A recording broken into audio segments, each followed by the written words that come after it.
You think being nice will get you far in life? Think again. Being the nice person isn't a superpower. It's a trap. Every time you say yes when you really want to say no, you're giving away your power. And people notice.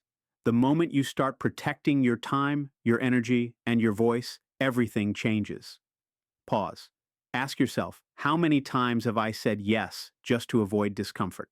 Comment yes if you know this is true for you. This is the first step to reclaiming your power.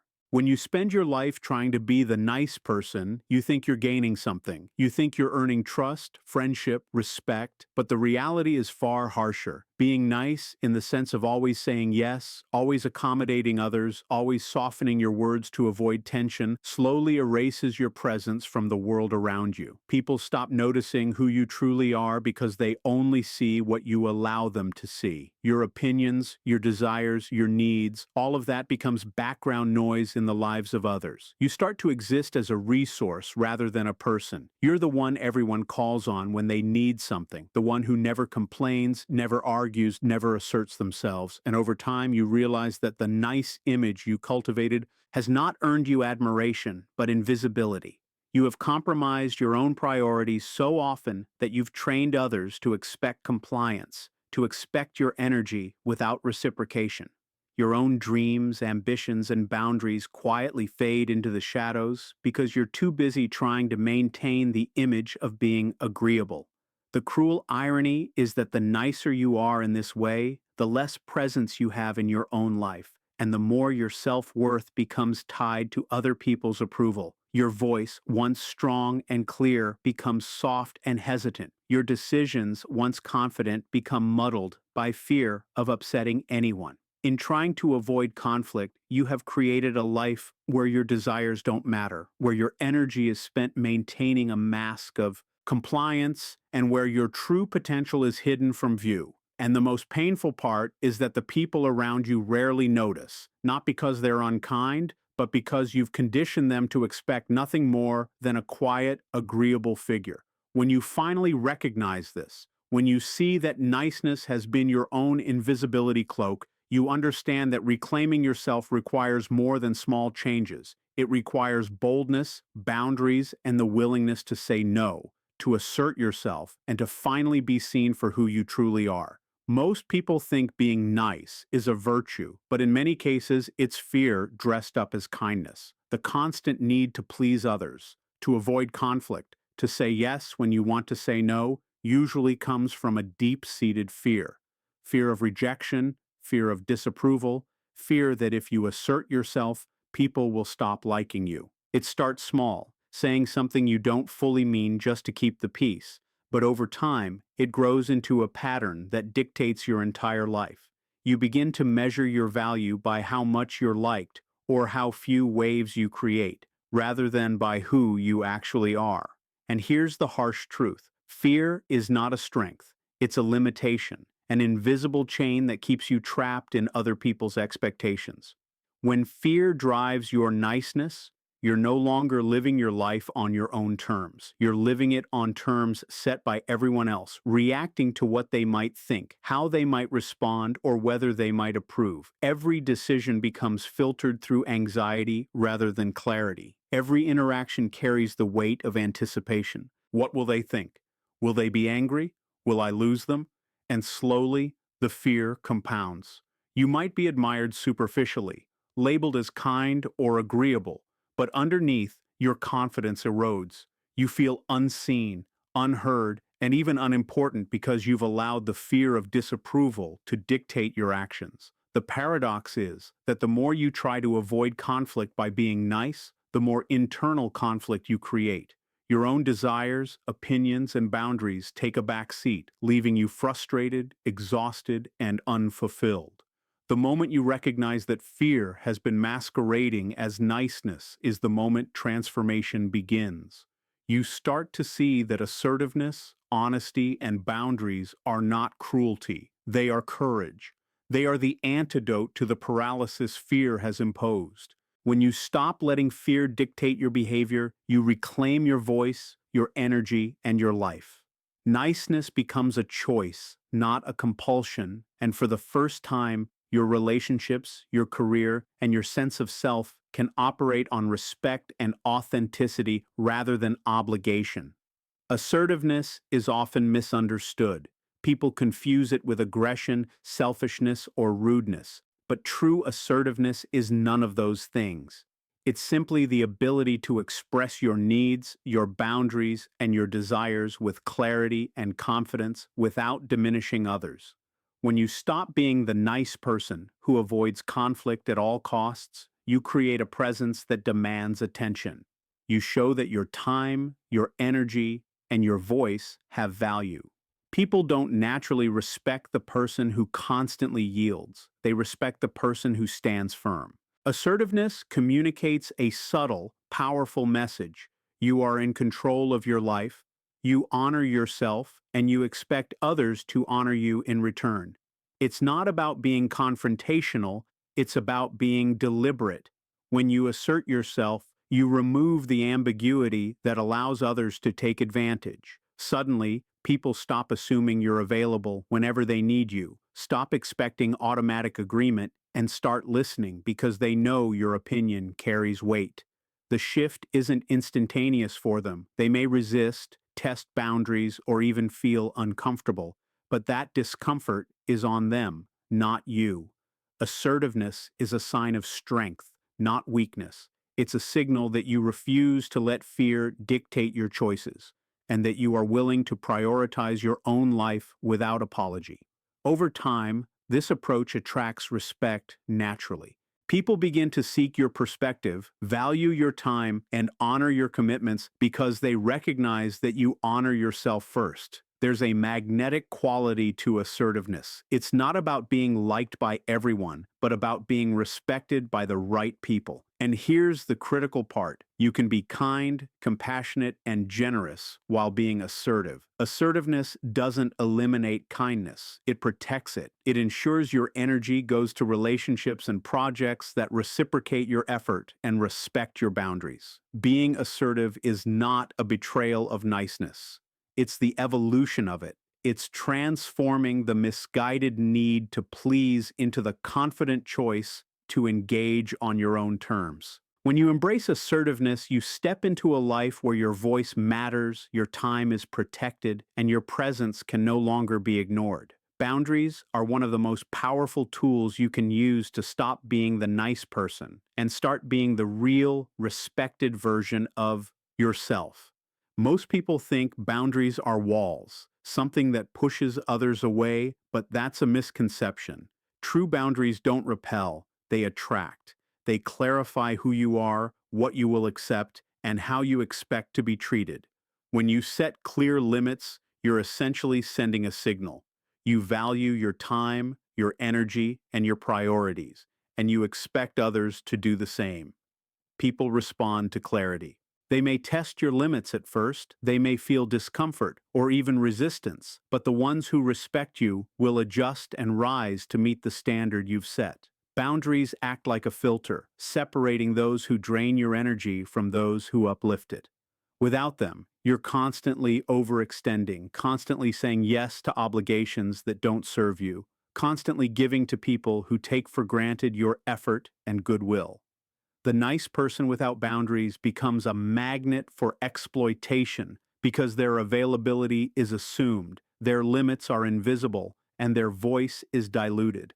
By contrast, when you enforce boundaries consistently, you create a natural respect that cannot be faked.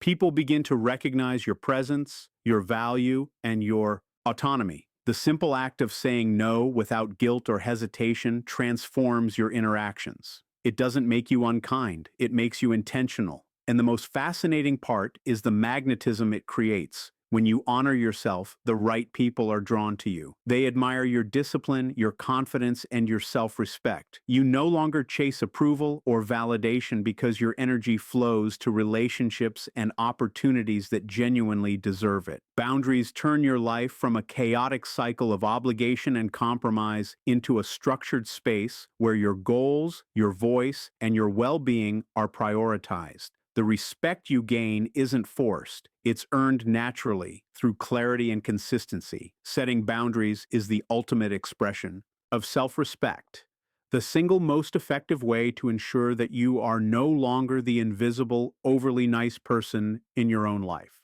Let's pause for a moment, because this is where most people stop themselves without even realizing it. I want you to ask yourself a brutally honest question. How often do you say yes to people, requests, or situations when your gut is screaming no? How often do you avoid confrontation, swallow your pride, or compromise your own needs just to keep the peace? Most of us do it more than we'd like to admit, and it comes at a cost we rarely notice until it's too late. This is the moment where awareness becomes power. I want you to stop for a second and reflect on every yes that didn't feel right, every moment where you gave away your energy without a second thought. Those moments accumulate. They define your life far more than the moments you actually invested in yourself. Right now, I want you to take action. It doesn't have to be dramatic or confrontational. It just has to be deliberate.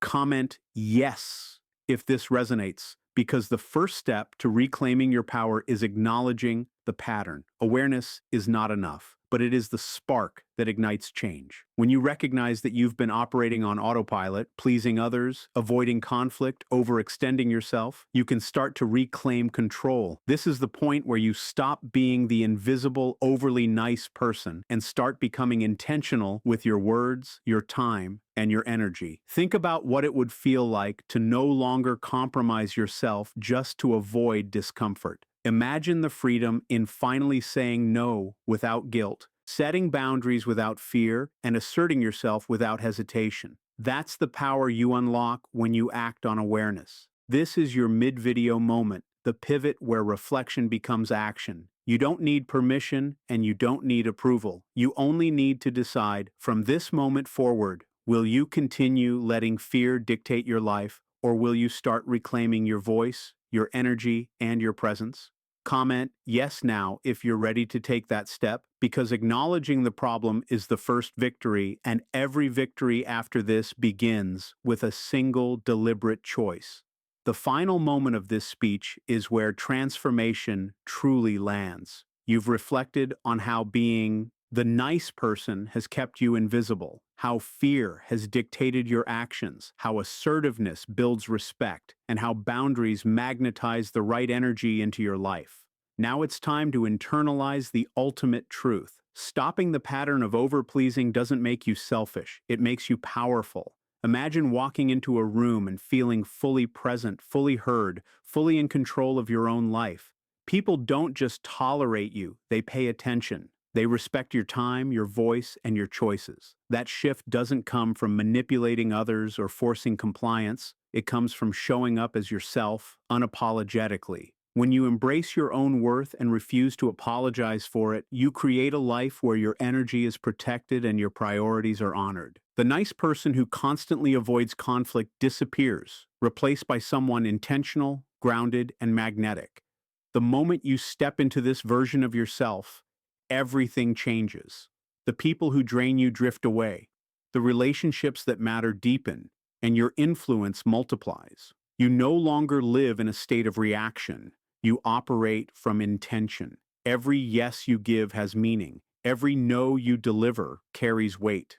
And the most remarkable part is the freedom you feel. You no longer sacrifice your peace for approval or validation. You no longer hide in the shadows of other people's expectations. Your presence is undeniable, your voice is powerful, and your energy is yours to spend wisely. The world doesn't need another nice person. It needs people who are authentic, assertive, and unafraid to claim their space. So, from this moment forward, stop bending to everyone else's will, stop masking your power behind perpetual compliance, and start living intentionally. Stop being the nice person. Be the real person. Be the person who commands respect, honors themselves, and finally gets to live life on their own terms. Every choice you make from here shapes the legacy of your presence, and the choice to prioritize yourself is the first, most courageous step. The engagement spark is where your audience starts to lean in, where curiosity turns into reflection,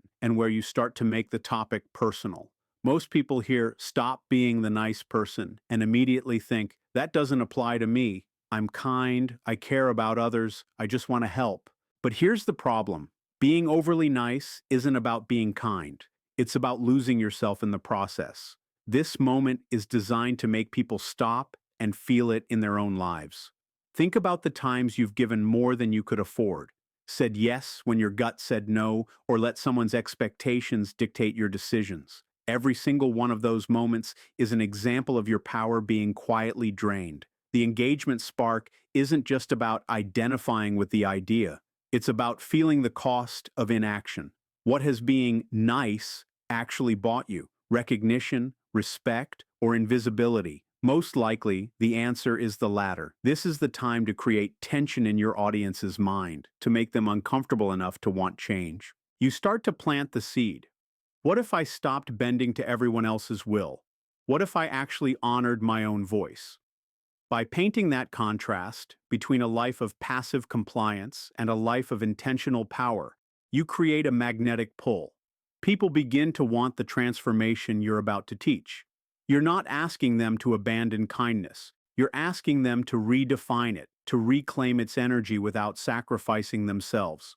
This spark primes the brain for the lessons to come. The key ideas about invisibility, fear, assertiveness, and boundaries all land more effectively when the audience is emotionally invested. You make it real. You make it relatable. You make them see the invisible costs of their niceness and imagine the freedom and respect that could be theirs if they start saying no, setting boundaries, and prioritizing themselves. By the end of this engagement spark, the audience isn't just listening, they're reflecting, feeling, and ready for action.